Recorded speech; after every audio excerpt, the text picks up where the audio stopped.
ഇട്ട് 25 കൊല്ലമായിട്ട് അവിടെയാണുള്ളൂ.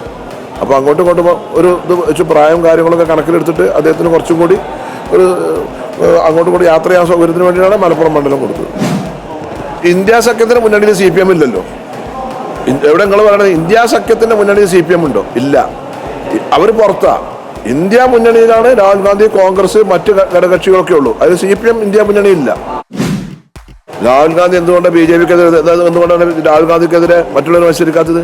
BJPക്കെതിരെ രാഹുൽ ഗാന്ധി വയനാട് ഇവിടെ ഒന്നുകൊണ്ട് മത്സരിക്കണ്ടേ? രാഹുൽ ഗാന്ധിക്ക് ഒരു മണ്ഡലത്തിലേ മത്സരിക്കേണ്ടേ ഉള്ളൂ. അതിന് BJPക്കെതിരായി തന്നെ മത്സരിക്കണമെന്നുണ്ടോ? ആരാണ് ഇതൊക്കെ പറയണത്? നിങ്ങൾ ഈ മീഡിയാസ് ഉണ്ടാക്കാതെ നിങ്ങൾക്ക് എന്തെങ്കിലും വാർത്ത വേണ്ടിക്കാൻ ഉണ്ടാക്കാന്നല്ലാതെ ഞങ്ങളെ പാർട്ടിക്ക് ക്രെഡിബിലിറ്റിയും കാര്യങ്ങളില്ലേ? ഞങ്ങളൊരു മുന്നണിയിലാണ്. എന്താ ഞങ്ങളങ്ങനെ അവസരവാദികളാ? സമസ്ത ഒരു മതസംഘടനയില്ല. മുഖ്യമന്ത്രിന്റെ എല്ലാ നിലപാടൊന്നുമില്ല. ചില കാര്യങ്ങൾ അഭിപ്രായങ്ങൾ ഉണ്ടാവില്ലേ? അതൊന്നും ഒരു വോട്ടിനല്ലല്ലോ, എല്ലാവർക്കും ഉണ്ടാവും. എൻ്റെ ഉള്ളിൽ ലീഗാണെങ്കിൽ ഞാൻ ലീഗ് ഉണ്ടാവും, അത് മുന്നണി ഉണ്ടാവും, ആ കാര്യങ്ങളുണ്ടാവും. അതല്ല അത്രേ ഉള്ളൂ. അല്ലാതെ ഇപ്പോൾ ഈ അനുകൂലിക്കും പ്രതികൂലിക്കും ഒന്നും വോട്ടായിട്ട് മാറണമല്ലോ. ചില അഭിപ്രായങ്ങൾ പറയുന്നുണ്ടല്ലോ ഉള്ളൂ. രാഹുൽ ഗാന്ധി വീണ്ടും മത്സരിക്കുകയാണ്. എത്ര ഭൂരിപക്ഷമാണ് ലീഗ് പ്രതീക്ഷിക്കുന്നത്? 5 ലക്ഷം വോട്ടിന്റെ ഭൂരിപക്ഷം ഉണ്ടാവും രാഹുൽ ഗാന്ധിക്ക്. നിങ്ങൾ ചോദിക്കണ്ട. 4,31,000 വോട്ടിന്റെ ഭൂരിപക്ഷമായിരുന്നു കഴിഞ്ഞ പ്രാവശ്യം. വയനാടിന് 3-ാം തീയതി രാഹുൽജി നോമിനേഷൻ കൊടുക്കാൻ വന്നപ്പോൾ റെക്കോർഡ് ജനക്കൂട്ടായിരുന്നു. ആദ്യം വന്നതിനേക്കാളും ജനക്കൂട്ടായിരുന്നു. അത് ഒഴുകുകയായിരുന്നു.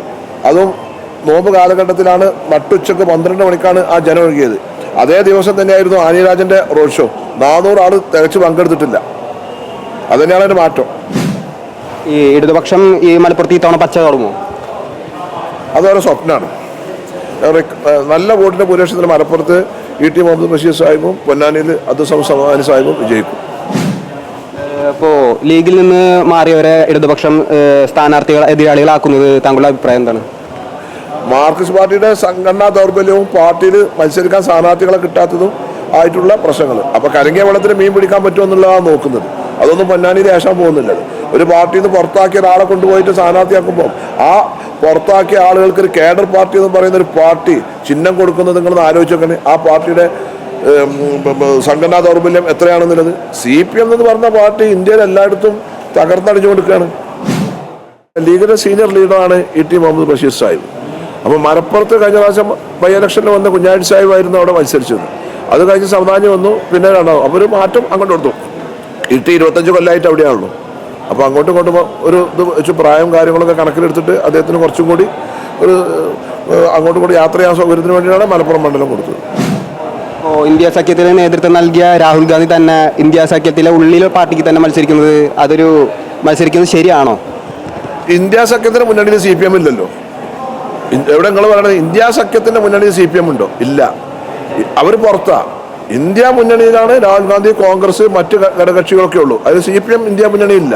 പിന്നെ രാഹുൽ ഗാന്ധി 2019 ലോക്സഭാ തെരഞ്ഞെടുപ്പിന് വയനാട്ടിൽ മത്സരിച്ചാണ്. അന്നും LDF എതിർത്തിട്ടുണ്ട്.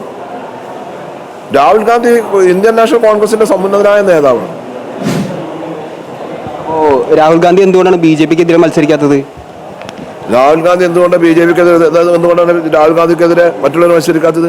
BJPക്കെതിരെ രാഹുൽ ഗാന്ധി വയനാട് ഇവിടെ ഒന്നുകൊണ്ട് മത്സരിക്കണ്ടേ? രാഹുൽ ഗാന്ധിക്ക് ഒരു മണ്ഡലത്തിലേ മത്സരിക്കേണ്ടേ ഉള്ളൂ. അതിന് BJPക്കെതിരായി തന്നെ മത്സരിക്കണമെന്നുണ്ടോ? അത് കഴിഞ്ഞ പ്രാവശ്യം 2019 വയനാട്ടിൽ തന്നെയാണല്ലോ മത്സരിച്ചത്.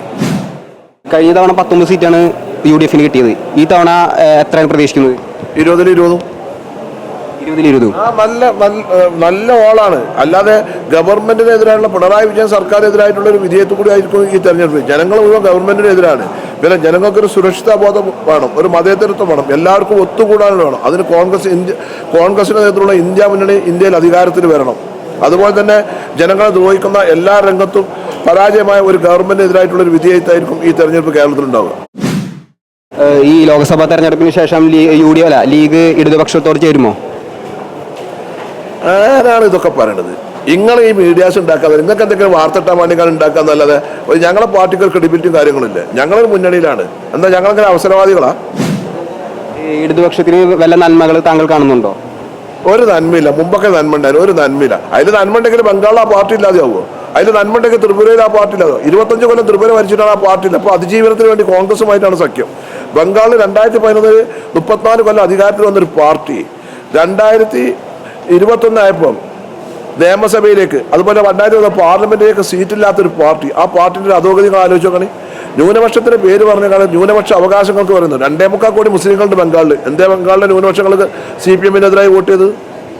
ലോകത്ത് എവിടെയെങ്കിലും ഉണ്ടോ സുഹൃത്തെ? ഞാനൊന്ന് ചോദിക്കട്ടെ, സ്വന്തം പാർട്ടി ആഫീസ് വേറൊരു പാർട്ടിൻ്റെ ആഫീസായിട്ട് മാറിയത് ബംഗാളിൽ CPM-നല്ലാതെ വേറെ ആർക്കെങ്കിലും ഒന്നുണ്ടായിരുന്നു? കോൺഗ്രസ് ഈ രാജ്യത്ത് 76 കൊല്ലമായി. ആ കോൺഗ്രസിൻ്റെ ഏതെങ്കിലും പാർട്ടി ആഫീസ് BJP-ൻ്റെയോ ഏതെങ്കിലും പാർട്ടിൻ്റെ ആഫീസായിട്ട് മാറിയിട്ടുണ്ടോ? നിങ്ങളൊന്ന് വിലയിരുത്തി.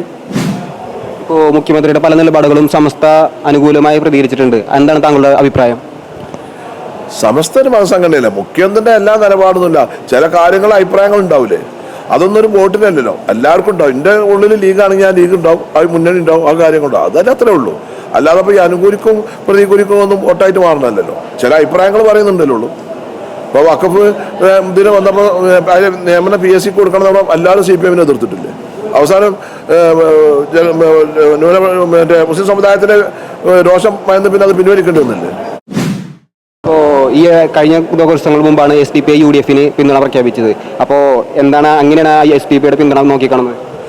തെരഞ്ഞെടുപ്പിൽ ഒരു രാഷ്ട്രീയ പാർട്ടിക്ക് ഒരു സ്ഥാനാർത്ഥിക്ക് എല്ലാവരും വോട്ട് വേണം, എല്ലാവർക്കും ഒരു വോട്ടാണ്. അപ്പോൾ ചിലർ പിന്തുണ പ്രഖ്യാപിക്കും, പിന്നെ ചിലർ മനസാക്ഷിക്കനുസരിച്ച് വോട്ട് ചെയ്യും. അതിൽ സ്ഥാനാർത്ഥിക്ക് വോട്ട് ഉണ്ട്. നമ്മുടെ ഒരു സംഘടന നിലക്കല്ല, നമ്മുടെ വ്യക്തികൾ നിലക്ക് ആൾക്കാരുടെ വോട്ടുകളൊക്കെ നമ്മൾ സ്വീകരിക്കും. അത് അവർ പ്രഖ്യാപിച്ചതാണ്, ഞങ്ങൾ ആവശ്യപ്പെട്ടതല്ല. അനിൽ ആന്റണിയും പത്മജ വേണുഗോപാലും കോൺഗ്രസ് വിട്ട് BJP-ക്ക് പോയി. എന്താണ് താങ്കളുടെ അതിനെക്കുറിച്ച് വിലയിരുത്തുന്നത്? അനിൽ ആന്റണിയും പത്മജയും പോയത് വളരെ നിർഭാഗ്യരാണ്. ഇത്രയും കാലം അവരുടെ കുടുംബവും പാരമ്പര്യം ഒക്കെ കോൺഗ്രസ് ആയിരുന്നു. അത് സ്വന്തം പാപ്പാനെ മക്കൾ തള്ളി പറഞ്ഞതിന് തുല്യമാണത്, അത്രേ ഉള്ളൂ.